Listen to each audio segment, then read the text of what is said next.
Bem-vindo ao podcast Bíblia Comentada. Toda segunda e quinta-feira, mergulhamos juntos na Palavra de Deus. Para não perder nenhum episódio, curta e inscreva-se em nosso canal. Prepare-se para uma jornada de fé e aprendizado. Que Deus abençoe sua vida.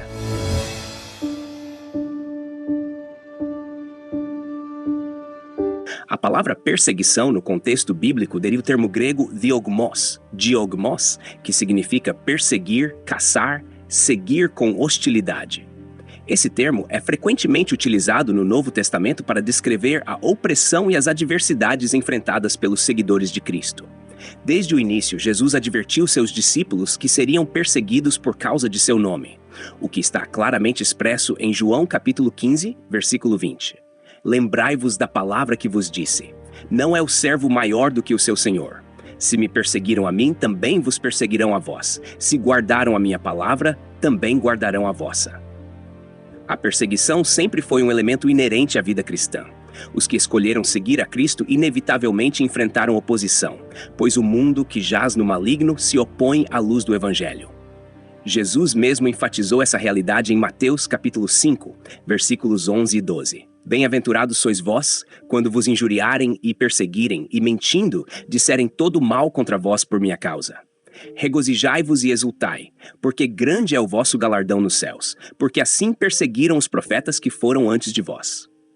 Aqui, Cristo não apenas anuncia a perseguição, mas também aponta para a alegria que se deve ter em meio a ela, pois a recompensa celestial é grande. No que diz respeito à perseguição de Saulo de Tarso, que posteriormente se tornou o apóstolo Paulo, vemos um dos mais dramáticos exemplos de transformação na Bíblia.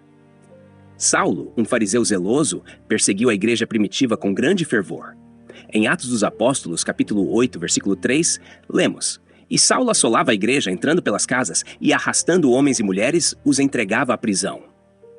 Ele era conhecido por seu ardor em combater o movimento cristão nascente, mas, em uma reviravolta divina, no caminho para Damasco, teve um encontro transformador com o próprio Cristo ressuscitado. Esse encontro é narrado em Atos capítulo 9, onde Jesus aparece a Saulo e o questiona. Saulo, Saulo, por que me persegues? Atos capítulo 9, versículo 4. A partir desse momento, a vida de Saulo mudou radicalmente, e ele se tornou Paulo, um dos maiores defensores do Evangelho, enfrentando ele mesmo intensa perseguição por causa de Cristo. A igreja primitiva sofreu grande perseguição desde seu início. Em Atos dos Apóstolos, vemos várias instâncias em que os primeiros cristãos foram oprimidos por causa de sua fé. Em Atos capítulo 4, Pedro e João foram presos e advertidos para não falarem mais em nome de Jesus, mas responderam corajosamente: Julgueis vós se é justo diante de Deus ouvir-vos antes a voz do que a Deus, porque não podemos deixar de falar do que temos visto e ouvido. Atos capítulo 4, versículos 19 e 20. Este exemplo é emblemático da perseverança que caracterizou os primeiros seguidores de Cristo. Outra passagem que ilustra a perseguição enfrentada pela igreja primitiva está em Atos capítulo 12, onde Herodes Agripa I começou a perseguir os cristãos, mandando matar Tiago, irmão de João, e prendendo Pedro. O versículo 5 deste capítulo ressalta a resposta da igreja à perseguição. Pedro, pois, era guardado na prisão, mas a igreja fazia contínua oração por ele a Deus.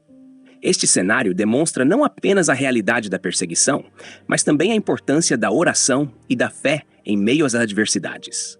O Novo Testamento está repleto de exortações para os crentes se regozijarem e se manterem firmes em meio às perseguições. Em Romanos capítulo 12, versículo 12, somos instruídos a alegrai-vos na esperança, sede pacientes na tribulação, perseverai na oração. Esta passagem reflete a atitude que os cristãos devem ter diante da perseguição. Uma combinação de alegria, paciência e oração constante.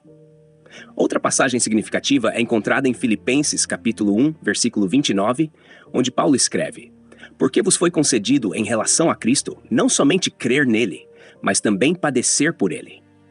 Aqui, Paulo destaca que sofrer por Cristo é um privilégio concedido aos crentes, algo que deve ser encarado com alegria e dignidade. A perseguição, embora dolorosa, é apresentada no Novo Testamento como um caminho que leva à glória eterna. Em 2 Timóteo capítulo 2, versículo 12, Paulo afirma: Se sofrermos, também com ele reinaremos. Se o negarmos, também ele nos negará. Esta promessa ressalta a recompensa que espera aqueles que perseveram até o fim. Jesus, em seus ensinamentos, também prometeu que viria buscar a sua igreja. Uma das passagens mais claras sobre isso está em João capítulo 14, versículos 1 a 3. Não se turbe o vosso coração. Credes em Deus, crede também em mim. Na casa de meu pai há muitas moradas. Se não fosse assim, eu vou-lo teria dito. Vou preparar-vos lugar. E se eu for e vos preparar lugar, virei outra vez, e vos levarei para mim mesmo, para que onde eu estiver estejais vós também. Esta promessa final é a âncora de esperança para todos os crentes, pois aponta para o retorno de Cristo e a plena realização de suas promessas. No contexto da história da igreja, a perseguição sempre foi vista como um teste de fé e um meio de purificação da comunidade cristã. Durante os primeiros séculos, especialmente no período que vai do século I ao século III depois de Cristo, os cristãos enfrentaram perseguições brutais, especialmente sob os imperadores romanos Nero, Domiciano e Diocleciano.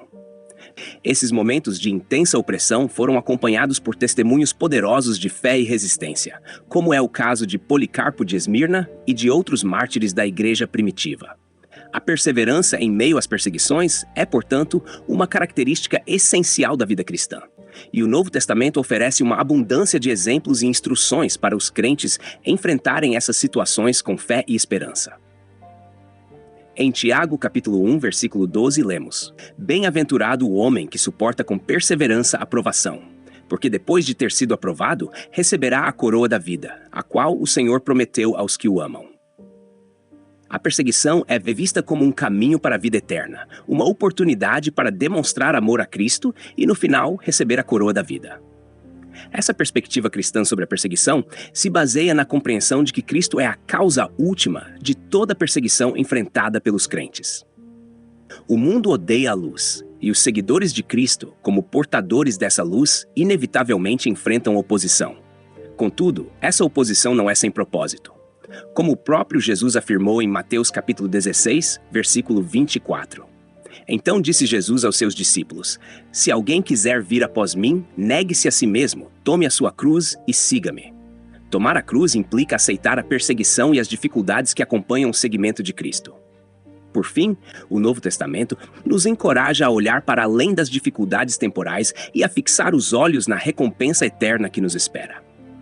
Em 2 Coríntios capítulo 4, versículos 17 e 18, Paulo escreve: Porque a nossa leve e momentânea tribulação produz para nós um peso eterno de glória muito excelente, não atentando nós nas coisas que se veem, mas nas que se não veem. Porque as que se veem são temporais e as que se não veem são eternas.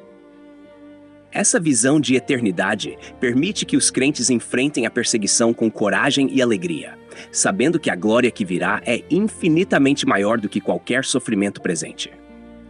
A perseguição é, portanto, um tema central na vida cristã, com raízes profundas nas Escrituras e na história da Igreja. Desde os dias de Cristo até o presente, os crentes têm sido chamados a enfrentar a oposição com fé, alegria e esperança na promessa de que Cristo virá novamente para buscar a sua Igreja, e que, no fim, a vitória é certa para aqueles que perseveram.